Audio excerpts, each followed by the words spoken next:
My daughter-in-law, Robert's wife, looked me straight in the eye and said, "My family always comes first. You're last." My daughter, Jessica, was standing right beside her, nodding her head. I kept waiting for her to say something, to defend me, to remember everything I had done for them. But she didn't. She only looked down and whispered, "Mum, Robert is right." I felt something shatter inside my chest. It wasn't dramatic. It was quiet, like a dried branch breaking silently under the snow. I smiled. I told them, "Good to know." And in that moment, I decided that I would have priorities too, and they would no longer be on my list. That night I drove back to my apartment alone. 2 small rooms in an old downtown building. The walls were a stained cream color, marked by dampness. The linoleum floor creaked when I walked. From the window I could see the parking lot and a 24-hour laundromat. I didn't have a view. I didn't have enough natural light, but it was what I could afford after selling them my house. My house. The house where I raised Jessica. 3 bedrooms, a rose garden, a spacious kitchen with windows overlooking the backyard. I sold it 5 years ago, after my husband passed away. Jessica told me they needed help with the down payment for their new place. "Mum, it's an investment for everyone. You'll live with us eventually. Why do you need so much space all by yourself?" I believed her. I gave her almost all the money from the sale, $180,000. I kept barely $30,000 for the apartment and living expenses. They bought a 2-story house in a gated community, 4 bedrooms, 2.5 bathrooms, a 3-car garage, a backyard with a pool. I used to go over every Sunday to watch my grandkids, Chloe and Zachary. I would bring food that I prepared on Saturday night: meatloaf, chicken and rice, vegetable soup. I would clean the kitchen after we ate. I'd wash the dishes. I'd fold the clothes they left in the dryer. Jessica always had commitments: yoga classes, brunch with friends, salon appointments. Robert played golf on Sunday mornings. He'd get back late, smelling of beer and cigarette smoke. He'd greet me with a nod. He never asked how I was. He never thanked me for watching his kids. I was part of the house inventory, like the vacuum cleaner or the microwave. The kids loved me. Chloe is 12 years old, long waist-length brown hair, big, sad eyes. She always hugged me when I arrived. "Grandma, I'm so glad you're here." Zachary is 8. He's quiet. He loves to draw. He would show me his drawings of dinosaurs and spaceships. I kept them in a folder in my apartment. It was the only thing that made me feel like I still mattered to someone. But 3 months ago, things changed. I started noticing that Jessica answered my calls half-heartedly. "Mom, I'm busy. What do you need?" As if calling my own daughter was a bother. I stopped going every Sunday. I waited for them to invite me. 2 weeks passed, then 3. No one called, so I called them. "Can I come see the kids this Sunday?" Jessica sighed. "Better not, Mum. We have family plans." Family. The word pierced me. I wasn't included in those plans. I wasn't family, I was something else. Something secondary. Something you use when it's convenient. Yesterday they called me. It was Robert. His voice sounded kind. Too kind. "Doris, we want to invite you to dinner tomorrow. It's been a while since we talked as a family." I hesitated. Something didn't sound right, but I accepted. I wanted to believe they had reflected, that they missed me, that they remembered everything I had done. I arrived at 7 o'clock in the evening. I rang the doorbell. Robert opened the door. He was wearing a pearl grey dress shirt, dark trousers. He smelled of expensive cologne. He greeted me with a smile that didn't reach his eyes. "Come in, Doris. Jessica is in the kitchen." I walked in. The house was spotless. The hardwood floor gleamed, ivory leather furniture, a crystal chandelier in the dining room, all bought with my money. Jessica came out of the kitchen. She was wearing a fitted olive green dress, her hair pulled back in a high bun. Perfect makeup. She kissed me on the cheek, a cold, mechanical kiss. "Hi, Mum. Have a seat. Dinner is almost ready." I sat at the dining room table. Robert sat across from me. Jessica brought a platter with roasted turkey, mashed potatoes, and bread. She poured wine into tall glasses. We toasted. "To family, Bipper," Robert said. I raised my glass without saying a word. We ate in uncomfortable silence. I expected them to say something, to explain why they had invited me, but there were only the sounds of silverware against the plates, chewing, swallowing, the wall clock marking every second. Finally, Robert spoke. "Doris, we want to talk about something important." He wiped his mouth with his napkin. He looked at Jessica. She nodded. He continued. "We've been thinking a lot about our family dynamic, and we believe it's time to establish clearer boundaries." Boundaries. I felt a chill run down my spine. Jessica and I have our own responsibilities. Our children, our home, our finances, and we need to focus on that, on our nuclear family. He paused. He looked at me directly. "You're important, of course, but you can't expect us to always be available for you." I hadn't asked them to be available for me. I was the one who was always available for them. Jessica took over. Her voice sounded rehearsed. "Mum, you understand, right? We have to think of ourselves first, of Chloe and Zachary, of our future." She took a deep breath, and then she said it. "My family always comes first. You're last." The silence that followed was dense, heavy, like molten lead. I looked at my daughter, the baby I breastfed for a year, the little girl I cared for when she had pneumonia at age 5, the teenager who cried in my arms when her first boyfriend dumped her, the woman to whom I gave everything, literally everything. I waited for her to take it back, to say she misspoke, that she didn't mean it. But she didn't. She just looked at me, waiting for my reaction. "Mum, Robert is right," Jessica added. Her voice was firm. There was no doubt, no regret. I could have stood up. I could have screamed. I could have cried. But I didn't do any of that. I took my glass of wine. I took a sip. I set it down on the table carefully. I smiled. A small, calm smile. "Good to know," I said. Robert blinked, confused. Jessica frowned. They expected drama. They expected tears. They expected me to beg. I gave them none of it. I stood up. I folded my napkin. I placed it next to the plate. "Thank you for dinner. It was delicious." I walked toward the door. I grabbed my purse, my keys. "Mum." Jessica followed me to the entrance. "Are you okay?" "Perfectly fine," I replied. "You just clarified something very important for me, and I appreciate it."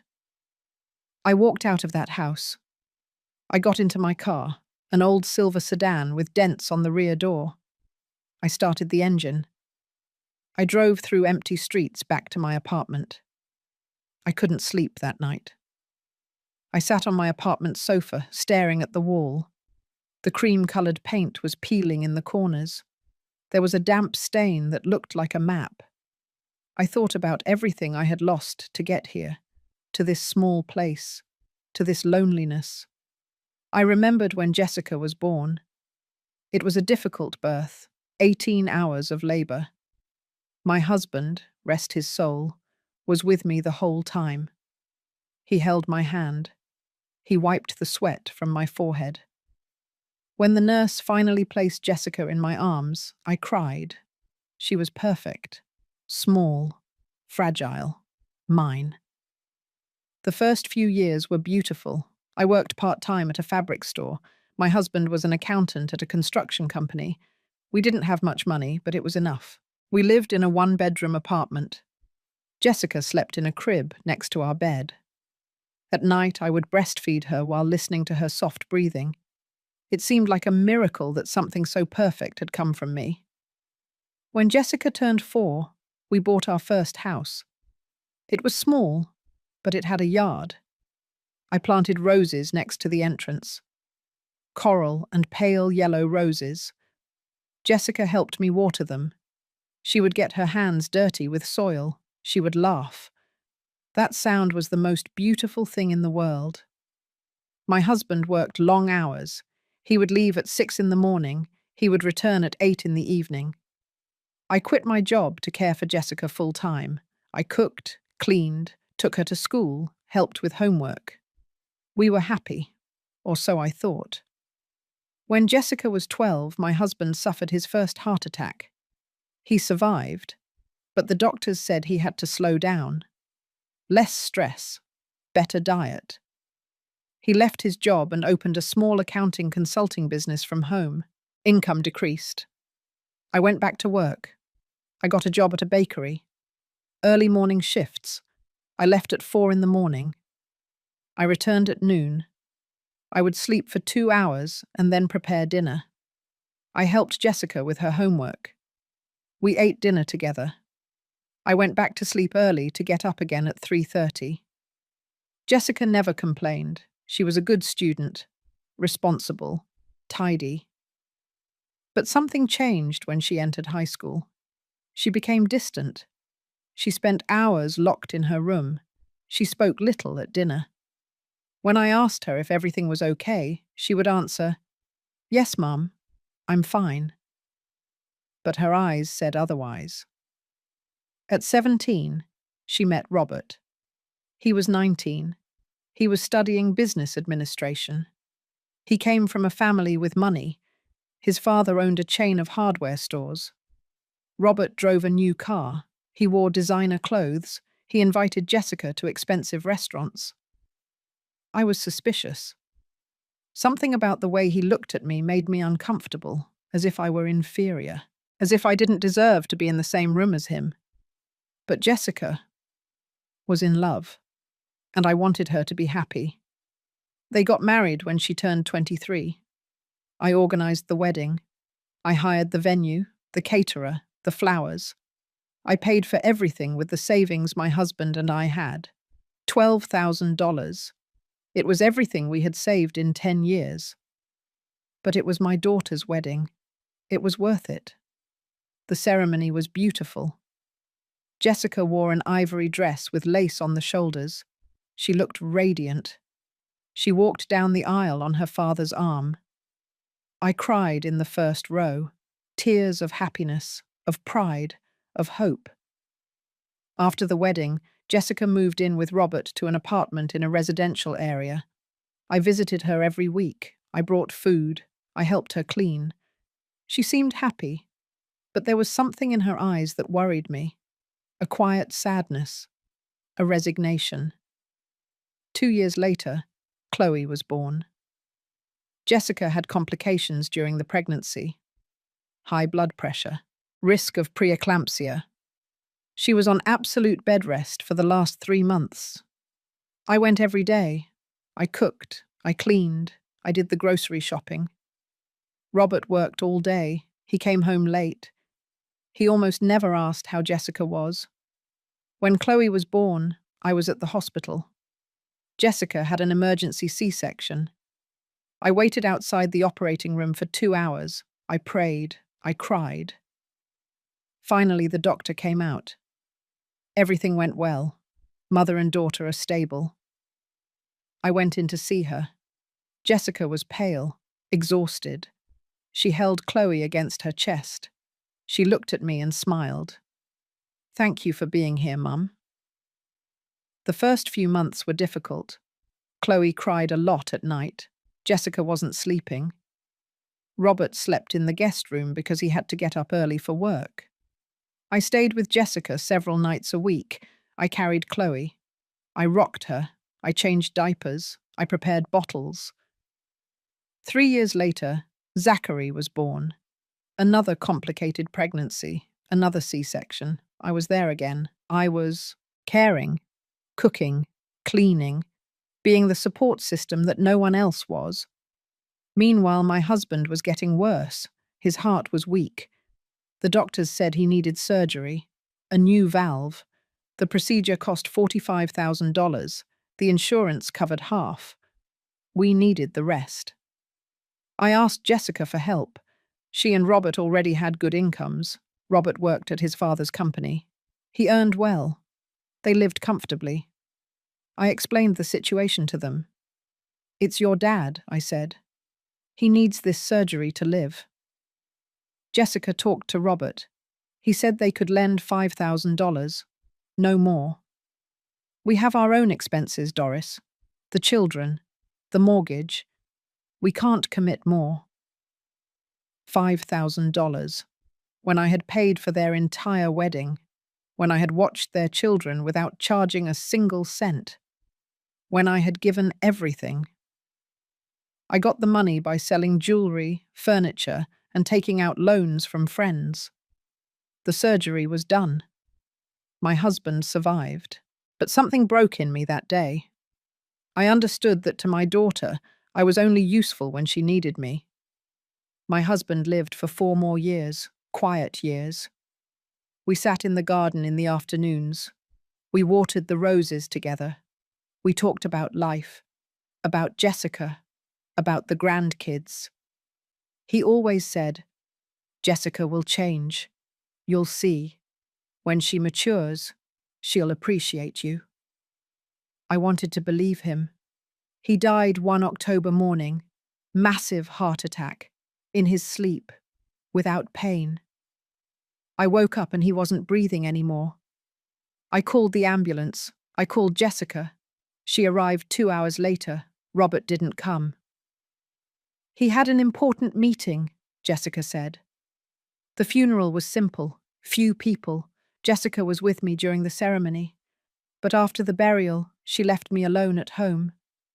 "Mom, I have to pick up the kids from school. You'll be fine." She didn't wait for my answer. I was left alone in that house full of memories. Every corner spoke to me of him, of us. I couldn't stay there. I told Jessica I would sell the house. She was excited. "Mum, we need help to buy a bigger house. The kids are growing. They need their own space." And that's how I lost my home, my garden, my roses, all to help a daughter who now told me I came in last place. 2 weeks passed after that dinner. 2 weeks in which I received no call, no message, no visit. It was as if Jessica and Robert had erased my existence from their lives.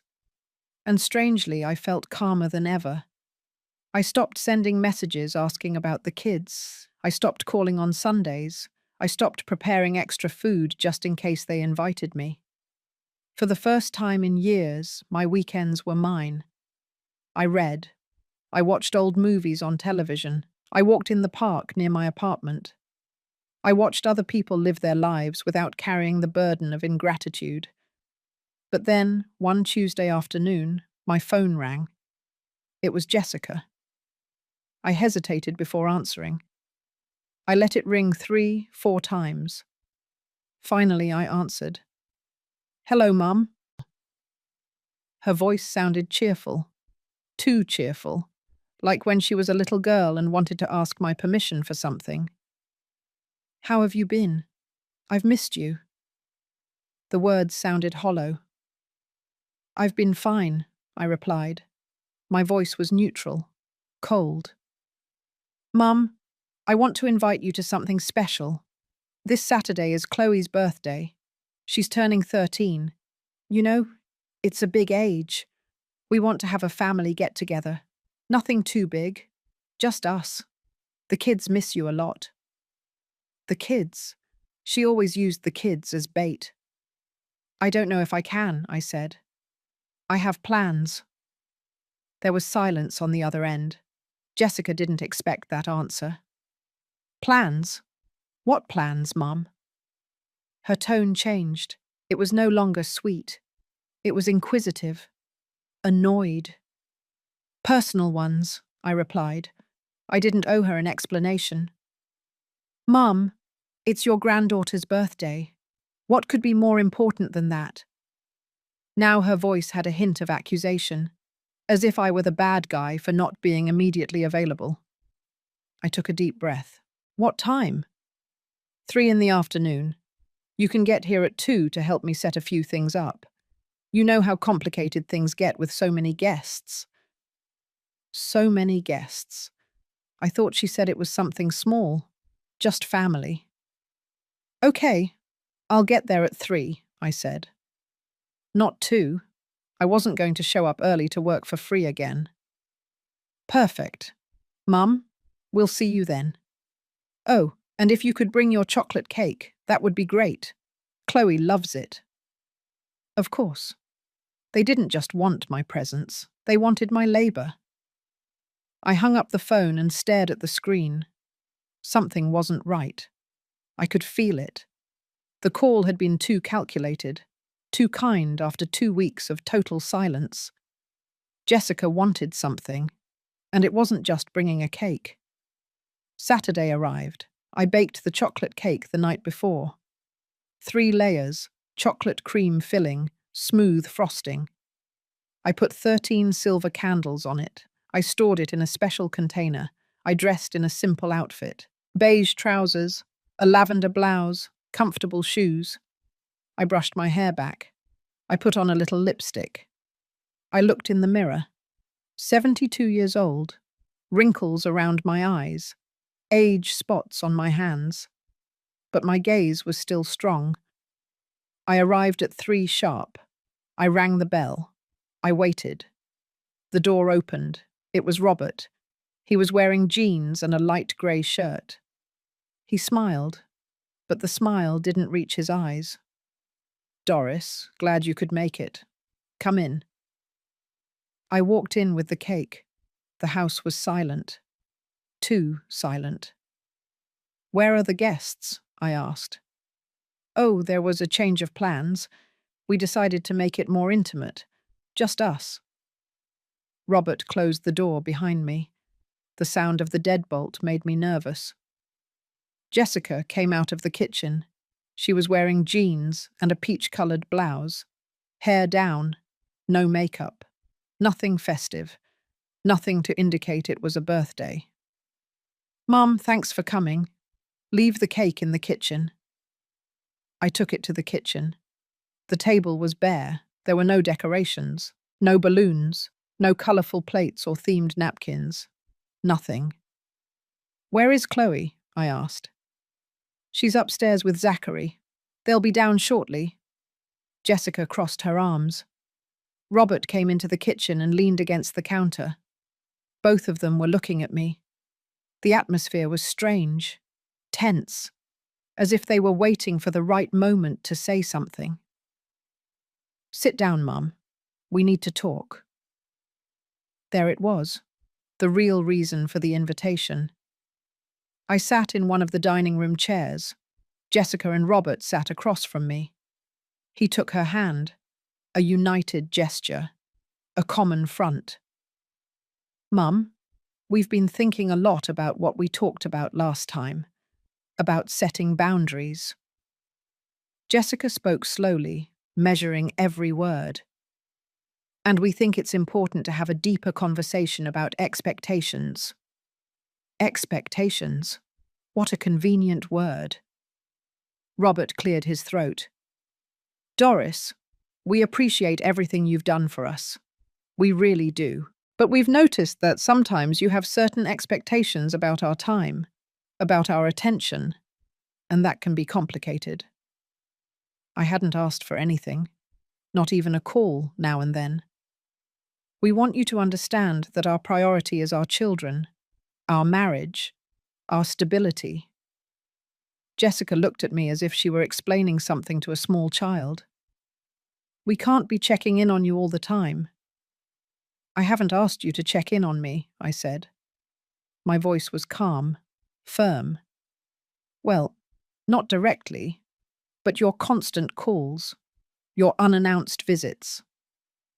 Robert pointed at me with his index finger, as if I were the problem. I haven't called in 2 weeks. I've never visited unannounced. Jessica sighed, impatient. Mum, it's not about that. It's about us needing space. We need you to respect our boundaries. What boundaries? I asked. Tell me clearly what you want. Robert and Jessica looked at each other. Something passed between them. A silent signal. We want you to stop showing up on Sundays, expecting us to invite you to eat, Robert said. We want you to call no more than once a week. We want you to understand that we won't always be available for you. Every word was a slap. Anything else? I asked. Jessica took a deep breath. Yes, we want you to stop bringing food every time you come. It makes Robert feel like you're criticizing my cooking. I had never criticized anything.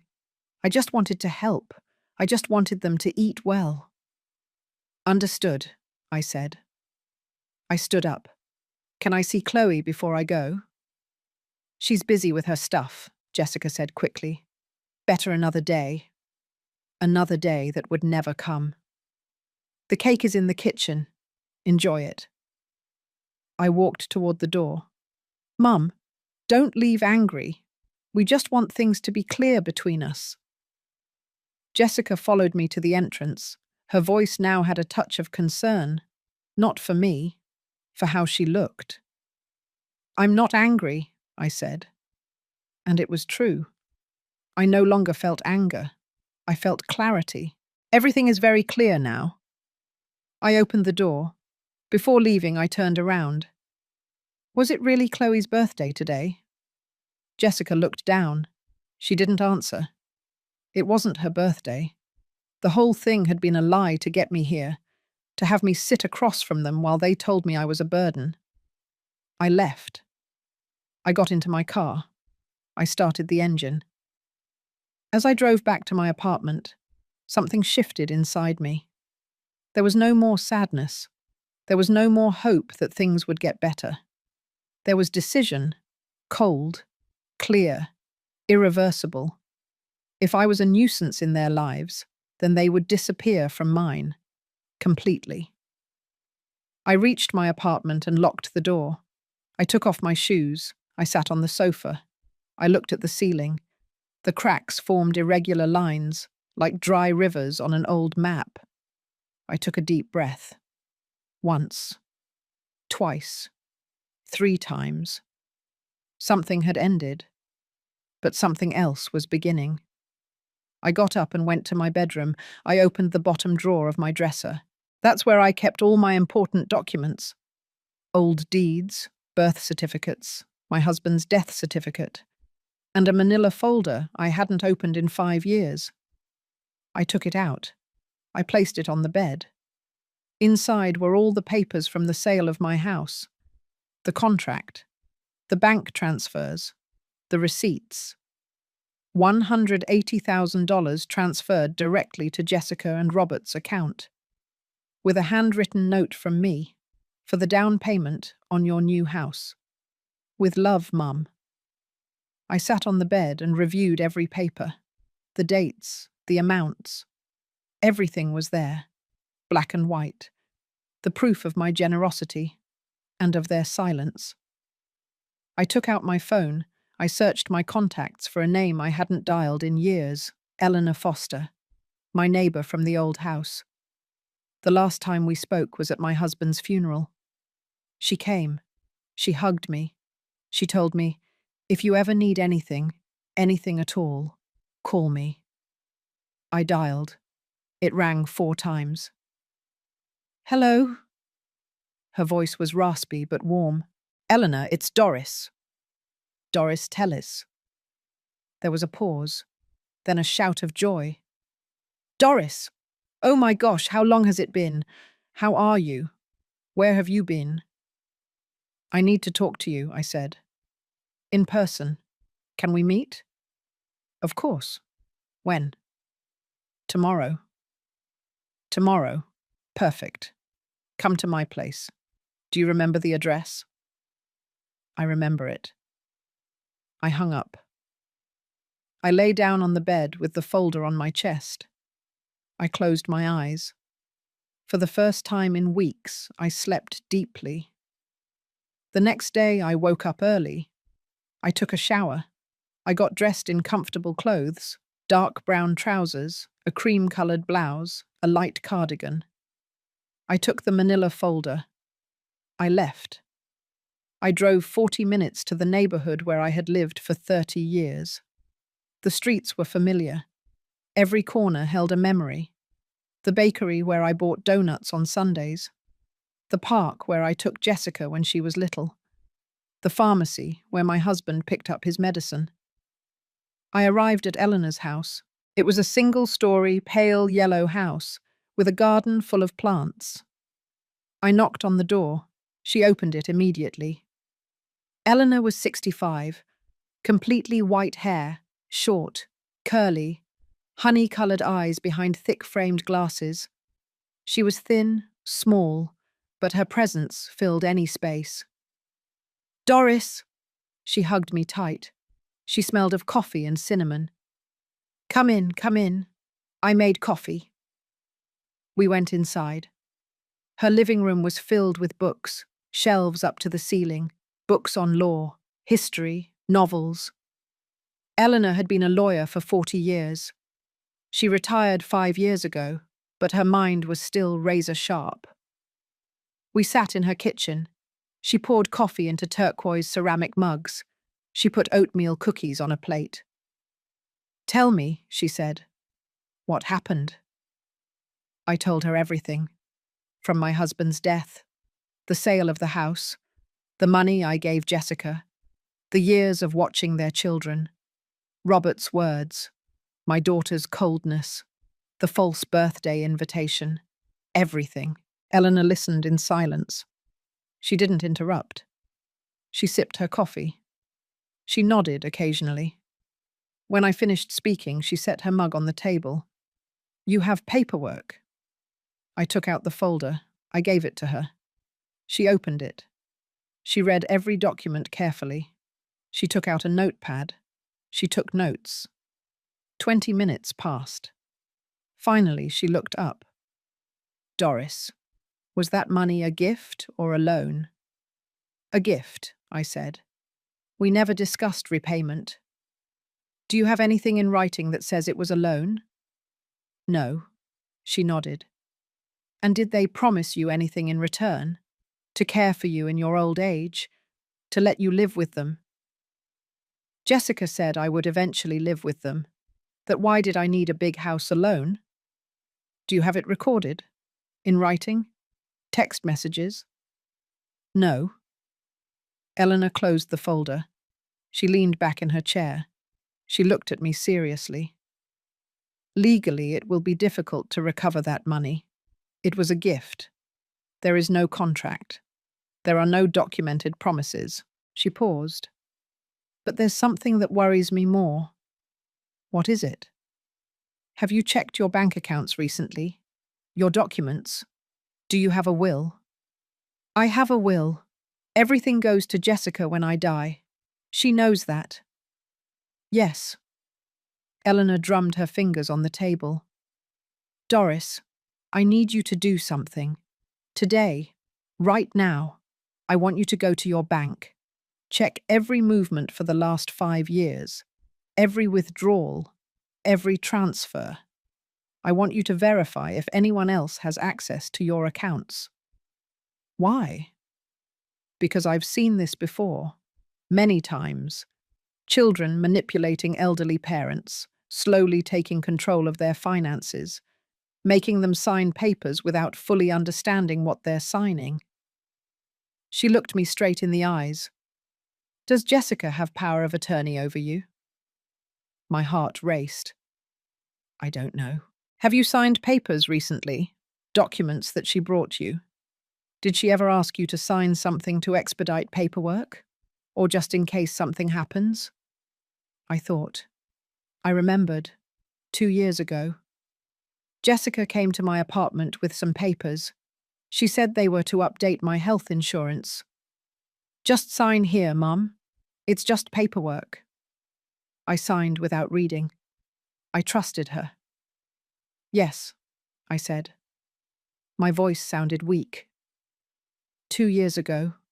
Health insurance papers. Eleanor closed her eyes. She sighed. Doris, I need you to give me permission to investigate. I have contacts. I can find out what you signed. I can check if there are strange movements in your accounts. I can verify if someone is using your name for something. Do you think Jessica is stealing from me? I don't know, but I prefer to find out now rather than when it's too late. I felt cold, a deep cold that ran through my bones. Do it, I said. Find out everything. Eleanor nodded. I need you to give me access to your documents, your bank statements, everything you have, and I need you to trust me. I trust you. We spent the next 3 hours reviewing papers. Eleanor took pictures of every document with her phone. She made calls. She sent emails. I just watched. I felt as if I were looking at my life from the outside, as if this were happening to someone else. Finally, Eleanor placed her phone on the table. I need 2 days. 2 days to get information. Come back on Wednesday, at the same time. And in the meantime, don't say anything to Jessica. Nothing to Robert. Act normal. If they call, answer. If they invite you, accept. I don't want them to suspect you're investigating. What if they ask me for money? Tell them you don't have any, that your expenses have increased. Make something up, but don't give them anything. I nodded. I stood up. Eleanor walked me to the door. Doris, she said before I left, be prepared. Sometimes the truth hurts more than ignorance. I'm already hurting, I replied. Now I just want to know how much. I drove back to my apartment. The sky was grey. It threatened rain. I went inside. I closed the door. I sat on the sofa. My phone rang. It was Jessica. I took a deep breath. I answered. Hello, Mum. I just wanted to apologize for yesterday. I think we were too harsh on you. Her voice sounded regretful, calculated. Don't worry, I said. I understand. You really do? Oh, Mum, you've lifted a weight off my shoulders. I love you very much. You know that, right? I know. Hey, Mum, I need to ask you a favor. There it was, the real reason for the call. Tell me. I need to borrow $3,000. It's an emergency. Zachary needs braces, and the dentist requires payment up front. $3,000. Eleanor had told me to say no. Jessica, I can't right now. My expenses have been very high. Medications, rent. Mum, it's only $3,000. I know you have it. Please. It's for your grandson. I'm sorry. I can't. There was silence. Then her voice changed. It became cold. I see. Well, okay. Goodbye. She hung up. I stared at the phone. Something was wrong. Very wrong. And in 2 days, I would know exactly what. The 2 days passed slowly. Too slowly. Each hour felt like a full day. I tried to keep myself busy. I cleaned my apartment. I watched television without paying attention. I cooked meals that I barely tasted. My mind was elsewhere, on what Eleanor might discover, on what Jessica might have done. On Tuesday night, Jessica called me again. Mum, we got the money for Zachary's braces. A friend of Robert's lent it to us.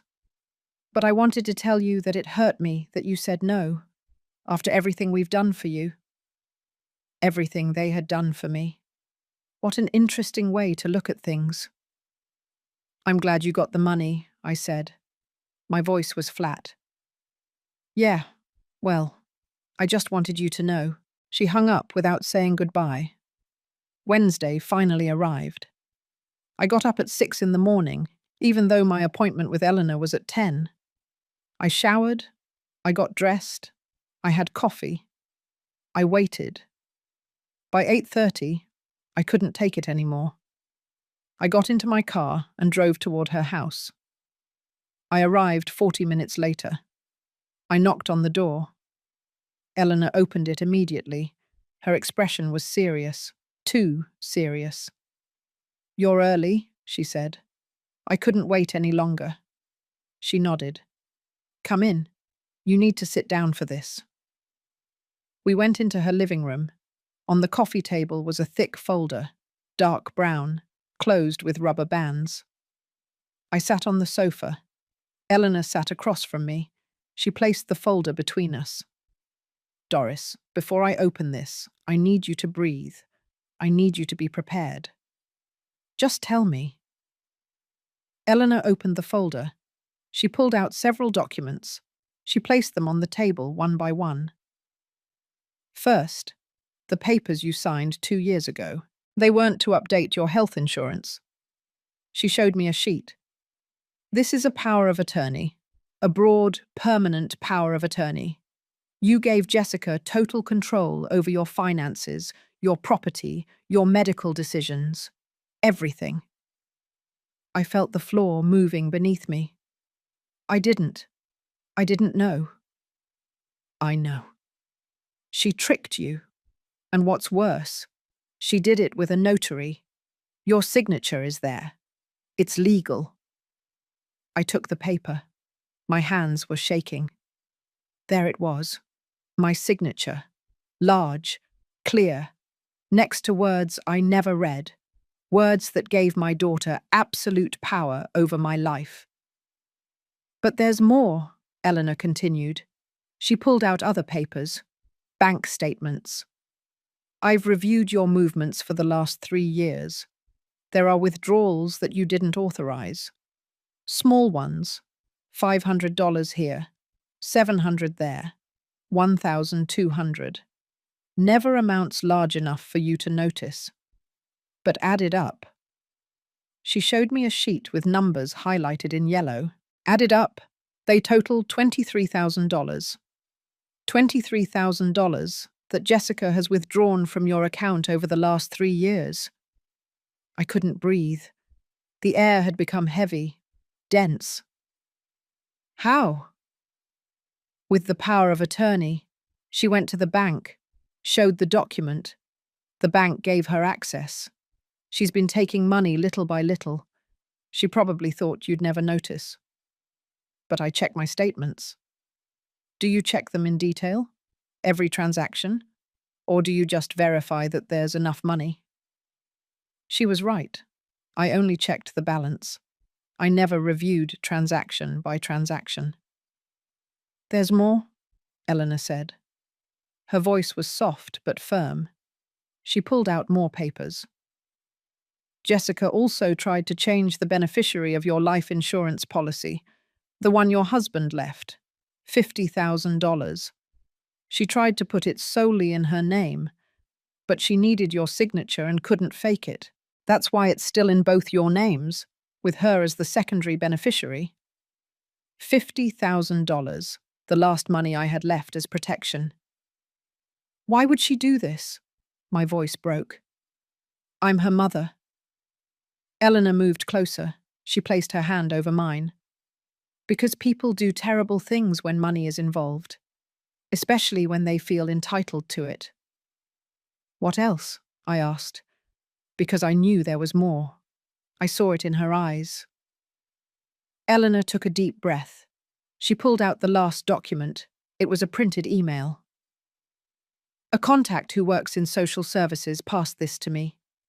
6 months ago, Jessica made inquiries about nursing homes, specifically low-cost public nursing homes, and about the process for declaring someone mentally incompetent. The world stopped. What? She was looking into how to institutionalize you, how to have you declared incompetent to gain total control of everything. Your money, your apartment, everything. The tears started to fall. I couldn't stop them.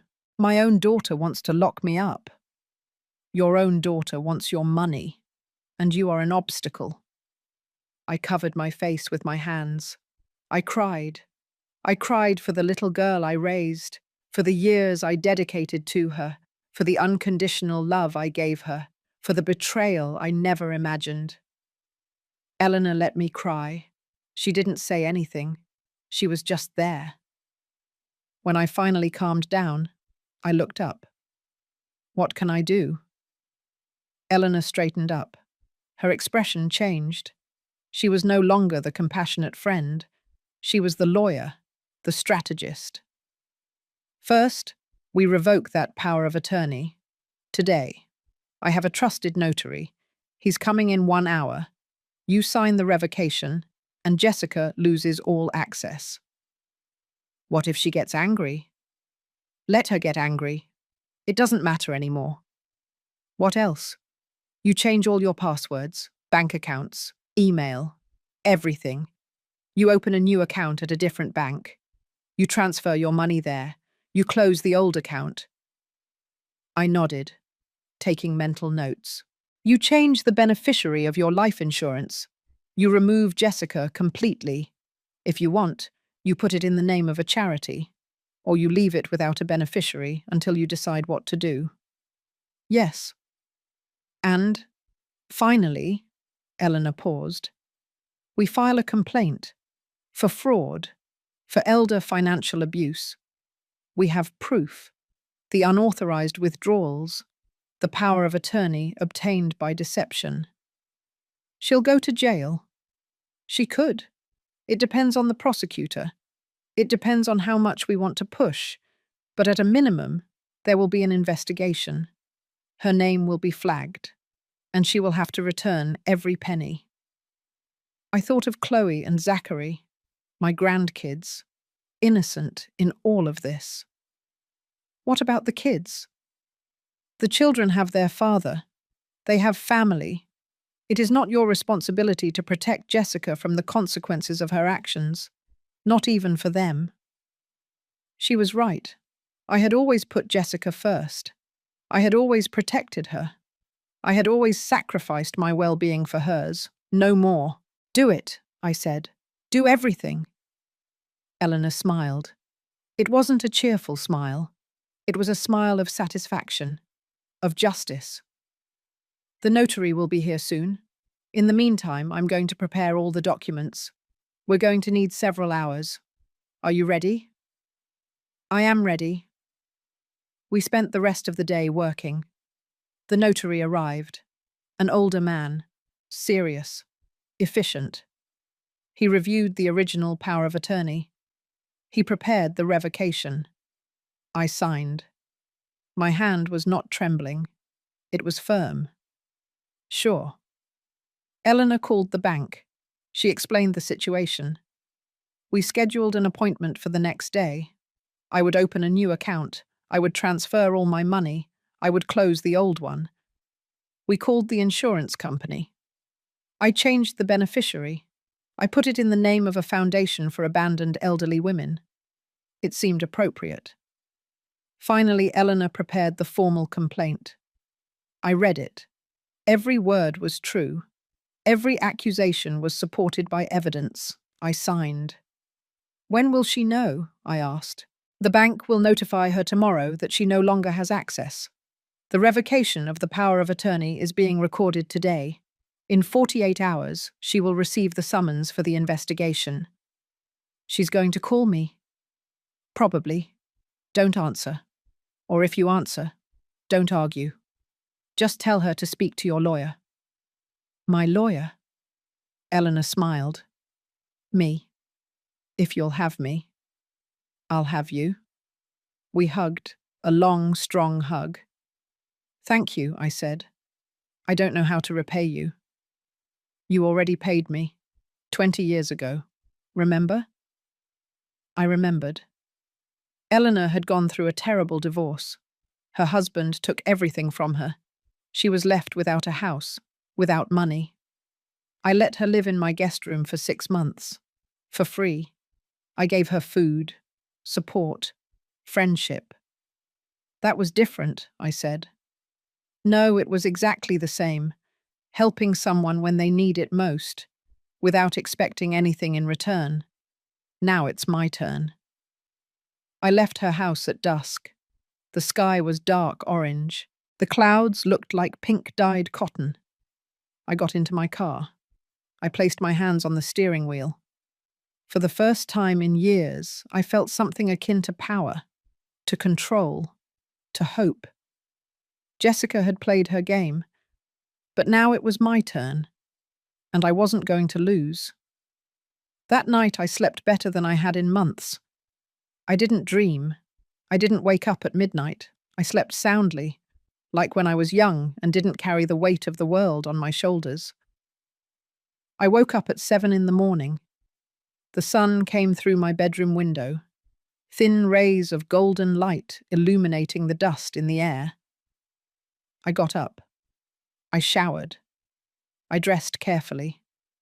Dark grey trousers, a clean white blouse, closed-toe shoes.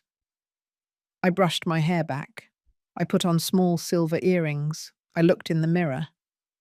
I no longer saw a defeated woman. I no longer saw an abandoned mother.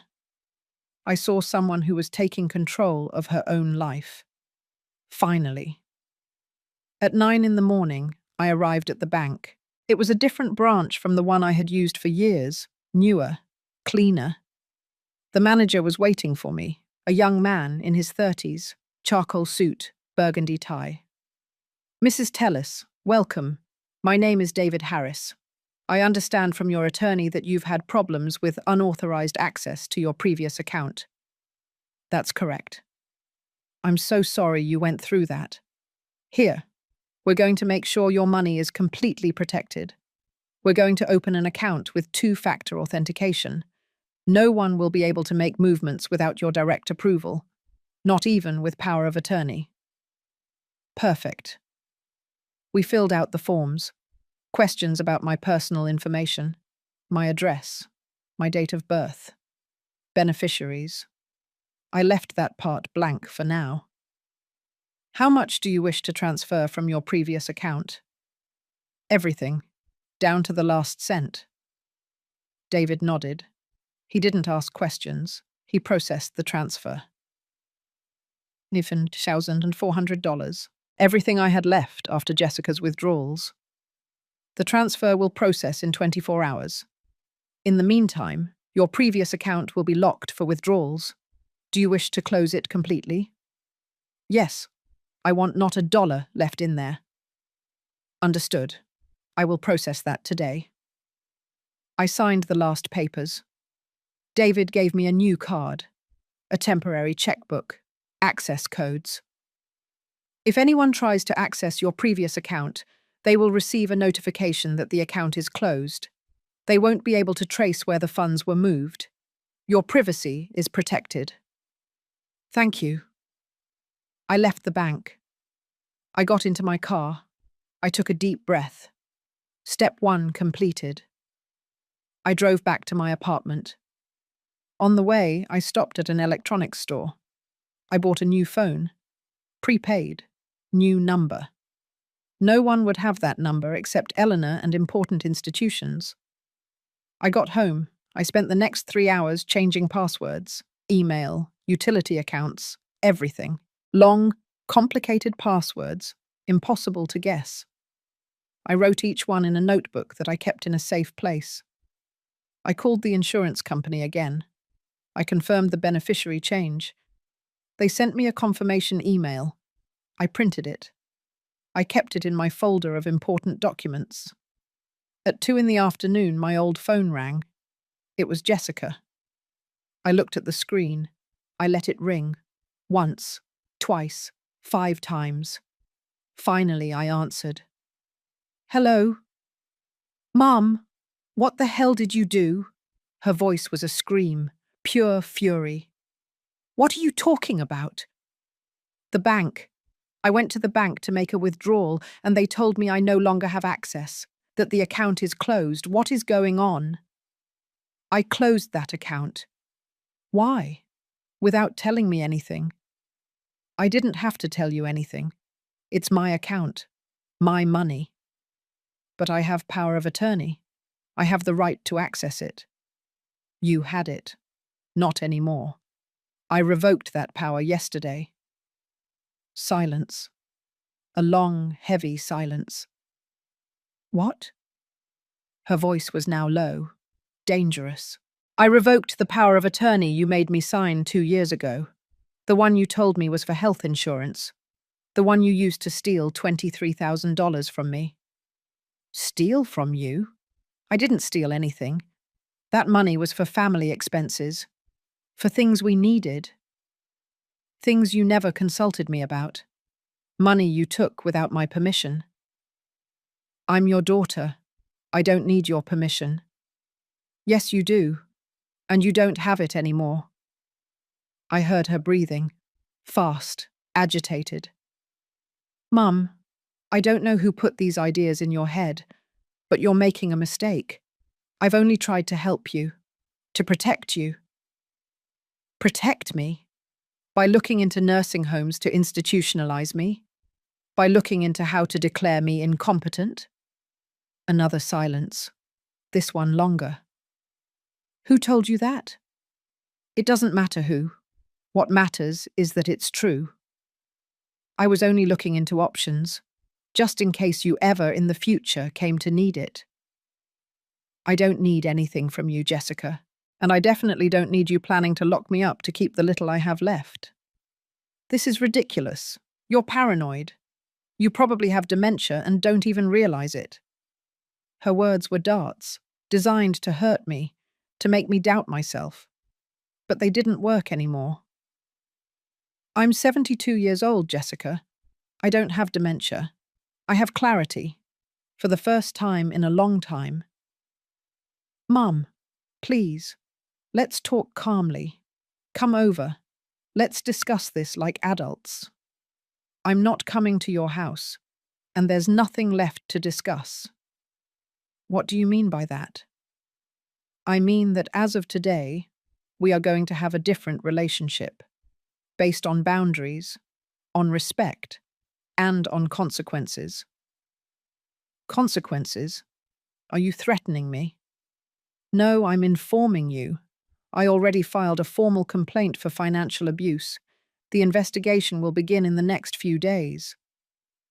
I heard something fall on the other end. A choked cry. You did what? What I had to do, protect myself. You can't do this to me. I'm your daughter. Think about Chloe and Zachary. Think about what this will do to them. There it was, the last resort. The children as a shield. You should have thought about them before stealing from me, before planning to institutionalize me, before treating me like I was an ATM with legs. Mum, I'm begging you. Withdraw the complaint. We can fix this as a family. We are no longer family, Jessica, you said it yourself. Your family comes first.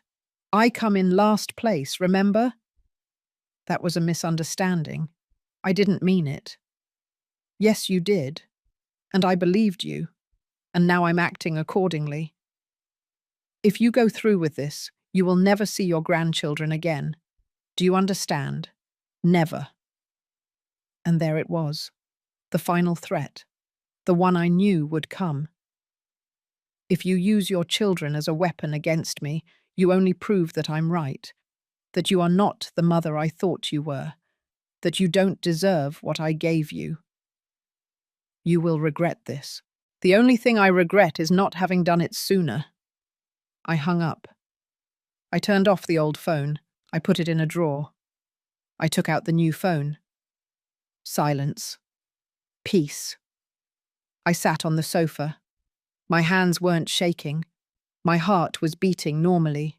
I felt light, as if I had released a weight I had been carrying for years. I called Eleanor with the new phone. "How did it go?" she asked. "She knows. She's furious. She threatened not to let me see the kids." "That threat has no legal validity. And besides, after this, you probably won't want to see her anyway." "You're right. How do you feel?" "Free." Eleanor laughed, a soft, warm laugh. "Good. Because this is just beginning.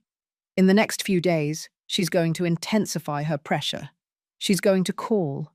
She's going to come to your house. She's going to try to manipulate you emotionally. You have to stand firm." "I will." "And Doris, there's something else you need to do." "What?" "You need to start living for yourself. Truly. Not just defending yourself from her, but building a life worth living. A life that is yours." Her words stayed with me after I hung up. She was right. For decades, I had lived for others. For my husband. For Jessica. For my grandchildren. I had forgotten how to live for myself. I got up. I went to my room. I opened the closet. At the back was an old shoebox. I took it out. Inside were photos. Photos of when I was young, 25 years old, 30, smiling, happy. There was a photo of me on the beach, long hair in the wind, bright yellow dress, laughing. When was the last time I laughed like that? I closed the box. I put it away. Tomorrow I would start building. But today I just needed to rest, to know that I had taken the first step, and that there was no turning back. The next 3 days were a storm. Jessica didn't give up. On the contrary, she intensified everything exactly as Eleanor had predicted. The first day, she called my old phone 17 times. She left voicemails. I listened to them only once. They began with please. "Mum, please answer. We need to talk. This is a terrible misunderstanding." Then they moved to accusations. "Someone is manipulating you. Someone has brainwashed you. This isn't you doing this." And they ended in threats. "If you don't withdraw that complaint, you will regret it. I swear." I deleted every message. I didn't answer any. The second day, she showed up at my apartment. She knocked on the door at 8 in the morning. I was having coffee in the kitchen. I heard her voice from the other side. "Mum, I know you're in there. Open the door. We have to talk." I stayed still, silent. "Mum, please let me explain." Her voice was breaking. She sounded like she was crying. Part of me wanted to open it. Part of me wanted to believe her. But I remembered the documents, the withdrawals, the nursing home inquiries, and I stayed where I was. After 20 minutes, she left. The third day, the official summons arrived. A manila envelope slid under my door. I picked it up. I opened it. Inside was a letter from the district attorney's office. Notification of a formal investigation for elder financial abuse. Jessica Tellis and Robert Tellis were named as subjects of investigation. They had to appear for questioning in 10 days. I called Eleanor. The summons arrived. "And?" "I feel bad." "That's normal. But remember why you're doing this." "I remember." "Then stand firm. What comes next will be worse. But you have to resist." She was right. That afternoon, my old phone rang again. This time it was Robert. I answered. "Doris, it's Robert."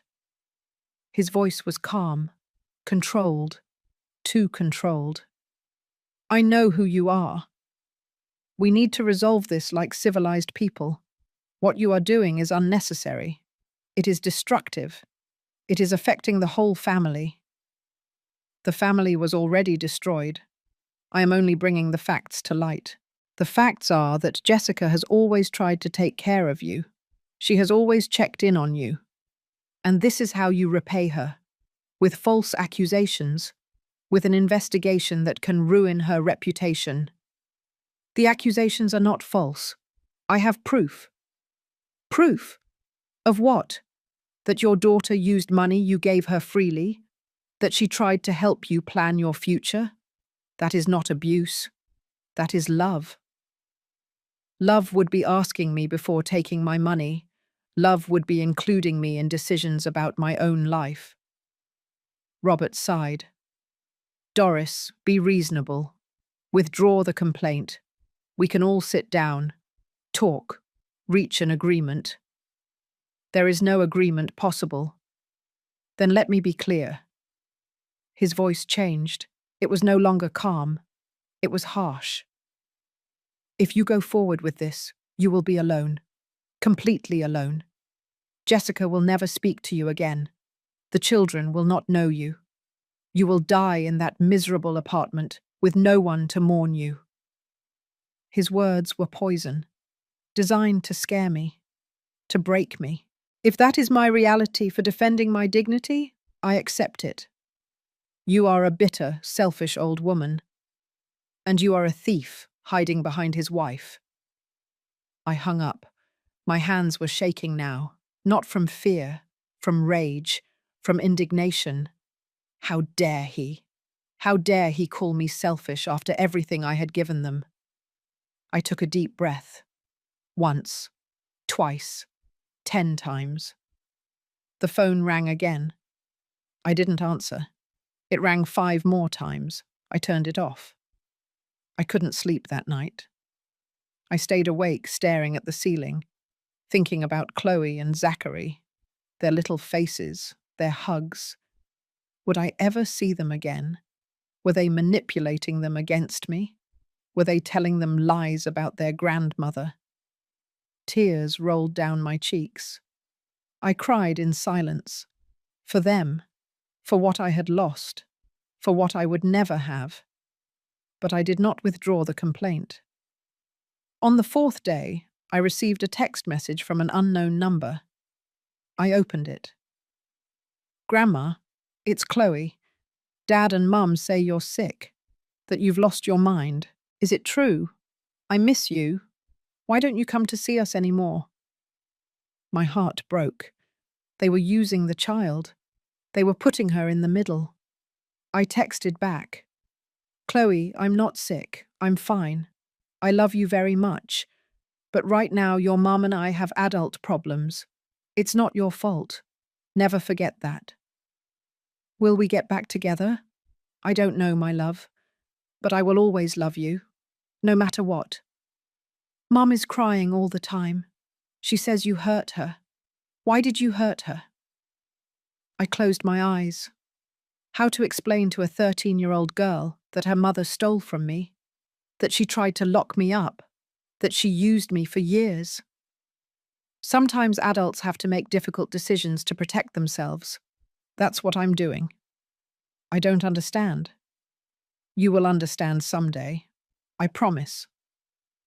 There were no more replies. I blocked the number, not out of cruelty, but out of survival. I could not allow them to manipulate me using the children. On the 5th day, a certified letter arrived. I signed for it. I opened it.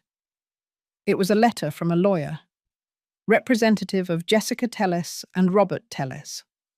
The letter stated that they were considering filing a counterclaim for defamation, that my accusations were false and harmful, that I had 72 hours to withdraw the complaint or face legal consequences. I called Eleanor. I read her the letter. She laughed. It's an intimidation tactic. It's baseless. You have proof. They are scared. Ignore it. Are you sure? Completely. In fact, this gives me more ammunition. They are trying to silence you with legal threats. We will add that to the file. What if they really sue me? Let them, they will lose, and it will cost them money they don't have. That night I slept a little better. On the 6th day, I received a call from a number I didn't recognize. I answered cautiously. Doris, tell us. Who is calling? This is Detective Thomas Black. I am in charge of the financial abuse investigation you filed. Do you have time to talk? Yes. We have reviewed the evidence your attorney presented. It is solid. Very solid. The unauthorized withdrawals are documented. The power of attorney obtained by deception is clear. We have enough to proceed. What does that mean? It means we are going to call your daughter and son-in-law in for questioning. We are going to interrogate them. We are going to review all their accounts. If we find more irregularities, we will file formal charges. How long will that take? It depends on their cooperation. If they confess and return the money, it could be resolved quickly. If they resist, it could take months. I understand. Mrs. Tellis, I need to ask you something. Are you sure you want to go forward? These cases are difficult, especially when they involve family. Things get ugly. They are already ugly, Detective. And yes, I am sure. Very well. We will keep you informed. I hung up. I sat on the sofa. I looked out the window. The sky was grey. Heavy clouds threatened rain. I thought of Jessica, of the girl she was, of the woman she became, of how money had changed her. Or maybe she had always been like that, and I never wanted to see it. I thought of myself, of the woman I had been, compliant, generous to the point of sacrifice, invisible, and of the woman I was learning to be, firm, protected, visible. There was no turning back. The storm was just beginning. But I had an umbrella. I had a shield. I had Eleanor. And for the first time in years, I had myself. 2 weeks passed. 2 weeks of silence from Jessica and Robert. It was a strange silence, unnatural, like the calm before a bigger storm. I knew something was happening behind the scenes. Eleanor kept me informed. They were summoned for questioning today, she told me over the phone. Detective Black has everything ready. The evidence, the bank statements, the fraudulent power of attorney, everything. What will happen? They will be interrogated separately. They will look for inconsistencies in their stories. If one of them breaks, everything collapses. Do you think they will confess? Robert won't. He's too arrogant. But Jessica, maybe. When she sees that the evidence is irrefutable, she might try to save her own skin by blaming Robert. I couldn't sleep that night. I imagined the scene. Jessica sitting in an interrogation room, the detective showing her the papers, the withdrawals, the dates, the amounts. Her face when she realized there was no escape. Part of me felt satisfaction, but another part, a small part that still remembered when she was a baby, felt pain. The next day, I waited by the phone. Eleanor had told me she would call after the interrogations. The hours passed slowly. I made coffee. I didn't drink it. I tried to read. I couldn't concentrate. I walked around my apartment, from the living room to the kitchen, from the kitchen to the bedroom, over and over. At 5 in the afternoon, the phone rang. Doris, and? It went exactly as I thought. Robert denied everything. He said the withdrawals were verbally authorized by you, that you signed the power of attorney knowing perfectly well what it was, that this whole thing is an invention by someone who manipulated you. What about Jessica? Eleanor paused. Jessica broke down. She cried for half an hour. She confessed that she tricked you with the power of attorney. She admitted that she took money without your permission, but she tried to justify it by saying it was for family emergencies, that you never asked what it was spent on, that she assumed it was okay. Assumed? Yes, as if assuming was enough to take $23,000 from your account. What happens next? The prosecutor will review the case. They will decide whether to file formal charges. But Doris, there's something else. What?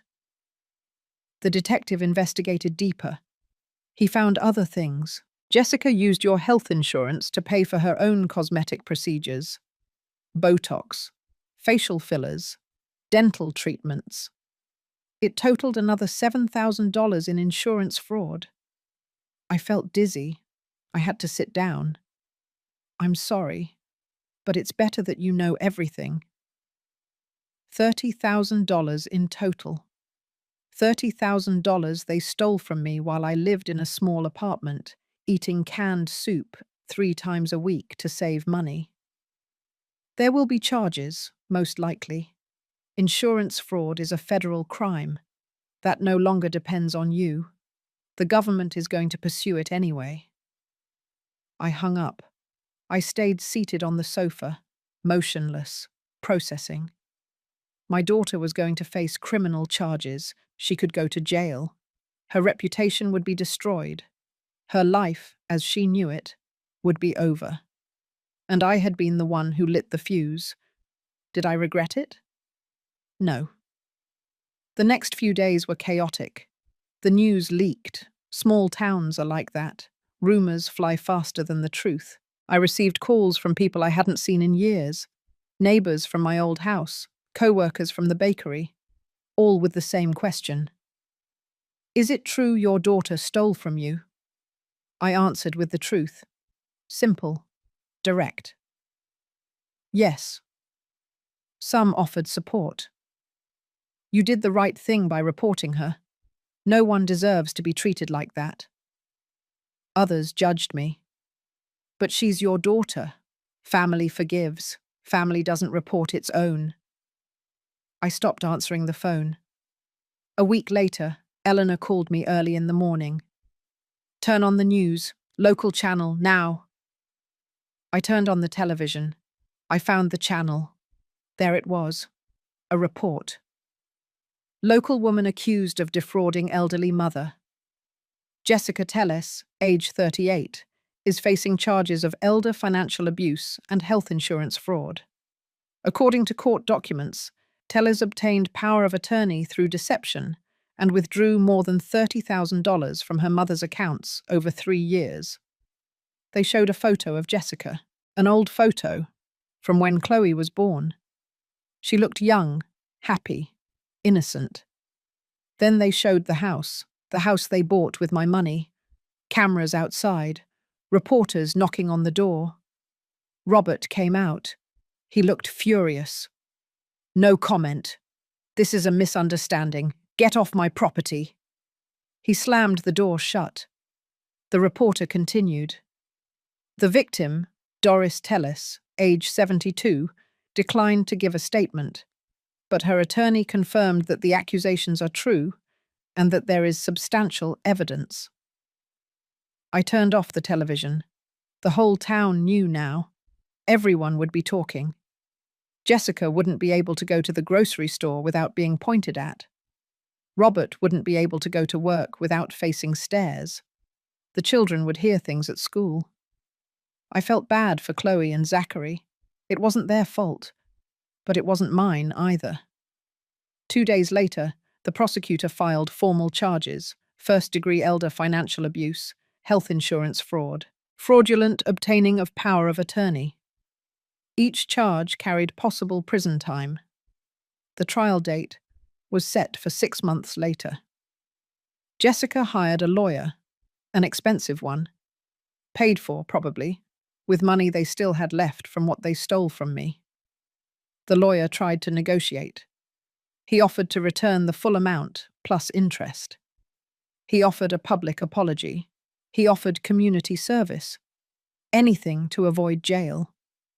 The prosecutor consulted with me. Mrs. Telles, if you accept the agreement, your daughter will return $32,000. She will perform community service.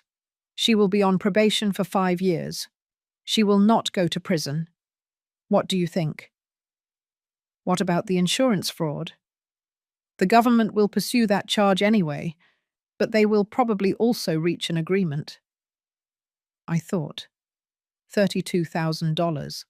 More than they took from me. The freedom of knowing that Jessica faced consequences without completely destroying her life. I accept, I said, but with one condition. What is it?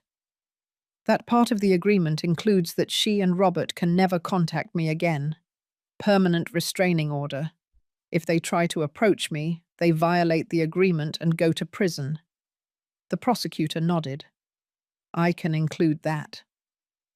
A week later, we signed the agreement. Jessica and Robert also signed. We did not see each other. Each signed in separate offices. I received a check for $32,000. I deposited it into my new account. My balance was now almost $60,000. More than I had before all this began. Jessica completed 200 hours of community service at a nursing home.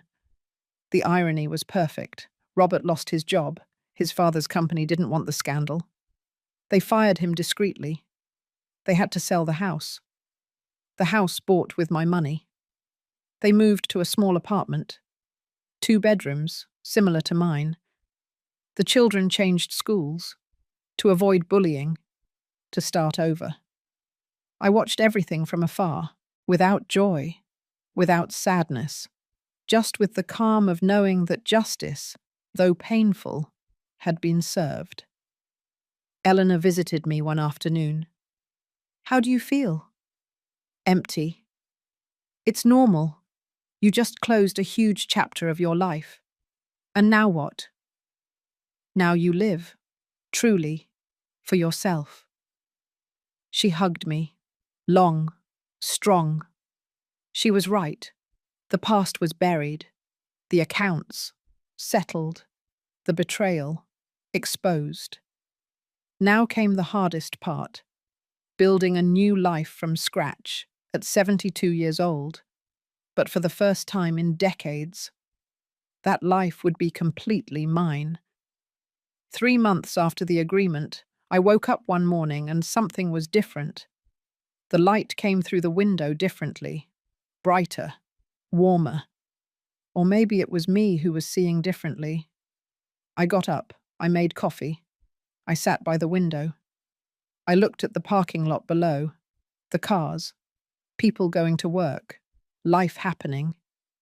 And for the first time in years, I felt like I was part of that life too, not just a spectator. I made a decision. I called Eleanor. I want to move. Move? Where? I don't know yet, but far from here, far from the memories, far from everything. That sounds perfect. Do you need help? Yes. I need you to help me sell this apartment and look for something new, in another city, near the ocean. Eleanor laughed. The ocean? How specific. I always wanted to live by the ocean. When I was young, my husband and I talked about retiring in a coastal town. We never did. There was always something more important. Jessica's schooling, the house, the debts. Always something. Well, now there is nothing stopping you. She was right. In 2 weeks, I sold the apartment. It wasn't worth much, but added to the recovered money, I had enough to start over. Eleanor helped me look. We found a small apartment in a coastal town 4 hours away. Single floor, 1 bedroom, small kitchen. But it had a balcony. And from the balcony, you could see the ocean.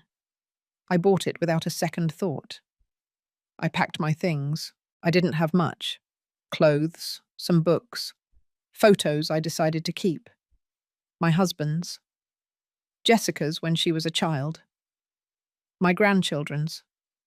Although I would probably never see them again, I wanted to remember that they were once mine. On moving day, Eleanor came to say goodbye. Are you sure about this? She asked me. Completely. What if you feel lonely? I've been lonely for years, surrounded by people, but lonely. Now at least it will be a chosen loneliness.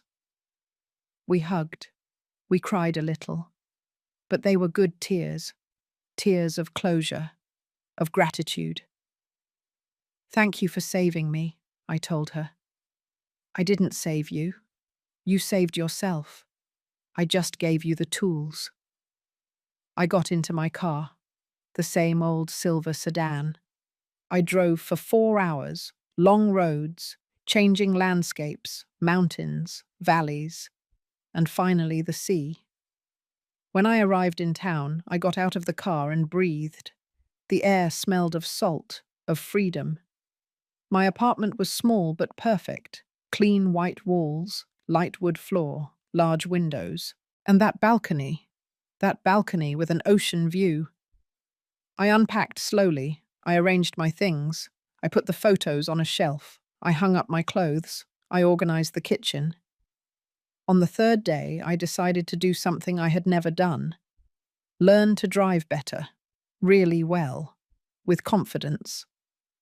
I signed up for driving lessons for older adults. The instructor was a young man, patient, kind. He taught me to parallel park, to drive on the highway, to not be afraid. You drive very well for your age, he told me one day. I drive well for any age, I replied. He smiled. You're right. I started exploring the town. Small, quiet. There was a library, a bakery that smelled of cinnamon and vanilla, a fisherman's market every Sunday, friendly people who said hello without knowing you.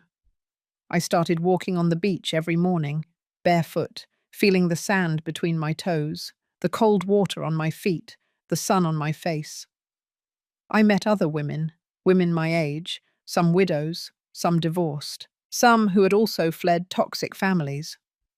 We met on Thursdays for coffee, to talk, to laugh. One of them, Cecilia, told me one day, "It's never too late to start over." "I'm 72, I replied. "So what? You're still breathing. You're still walking. You still have dreams. That's enough." I started writing. First just for myself.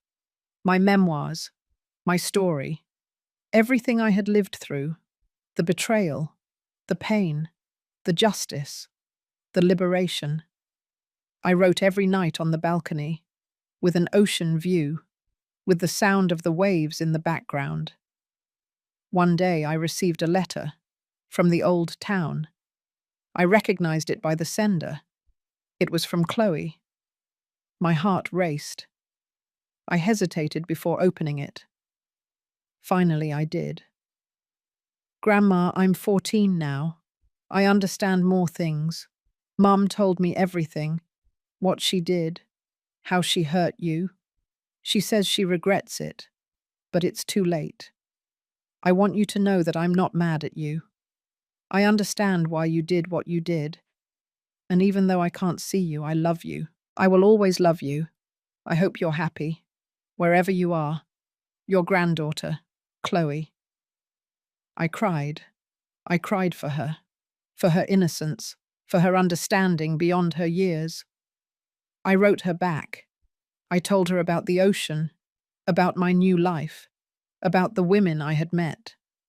I told her I loved her, that I would always love her, and that when she was an adult, if she wanted to look for me, I would be here. I sent the letter. I don't know if Jessica let her read it, but I did my part by sending it. Months passed. Summer turned into fall, fall into winter. Each season brought something new, new friendships, new routines, new peace. I turned 73. My friends threw me a small party on the beach, chocolate cake, candles that the wind kept blowing out, laughter, off-key singing. That night, alone on my balcony, I looked at the sea, the waves rising and falling, constant, eternal. I thought about the whole journey, of the woman I was, invisible, compliant, sacrificing, and the woman I was now, visible, firm, free.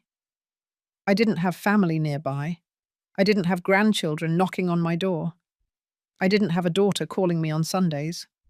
But I had something more valuable. I had myself, whole, complete, mine. And that, I discovered, was enough. More than enough. If you made it this far, thank you for joining me in this story. I know it's hard to talk about these topics, about family betrayal, about abuse, about having to choose yourself over those who should love us. But if you're experiencing something similar, I want you to know this. You are not alone. You deserve respect. You deserve dignity. And it is never, ever too late to defend your peace. Leave a comment telling me what part of the story touched your heart the most. And if you know someone who needs to hear this, share this story. See you next time. Take good care of yourself. And remember, your life belongs to you, always.